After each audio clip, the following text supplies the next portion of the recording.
Në një zyrë të zakonshme në Reading të Britanisë së Madhe, po zhvillohet një nga projektet më ambicioze dhe sekrete të industrisë së mbrojtjes, ndërtimi i avionit luftarak të gjeneratës së 6, i njohur si GCAP ose Tempest.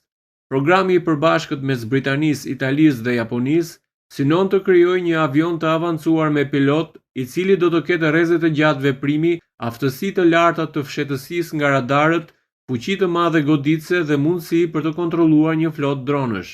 3 vendet partnere synojnë që avioni të hyjë në shërbim deri në vitin 2035. Marko Zoff, drejtori ekzekutiv i kompanisë Edwing, e krijuar për të udhëhequr zhvillimin e Tempest, ka deklaruar se programi duhet të ecë me shpejtësi për shkak të ndryshimeve të mëdha në sigurinë globale. Sipas tij, Britania dhe Italia po përballen me kërcënimin në rritje nga Rusia, ndërsa Japonia shqetësohet nga fuqizimi ushtarak i Kinës.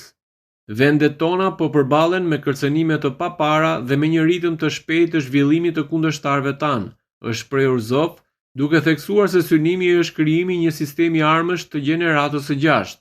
Projekti drejtohet nga një bashkëpunim mes kompanive të mëdha të mbrojtjes, përfshirë BAE Systems nga Britania, Leonardo nga Italia dhe Japan Aircraft Industrial Enhancement Co. nga Japonia.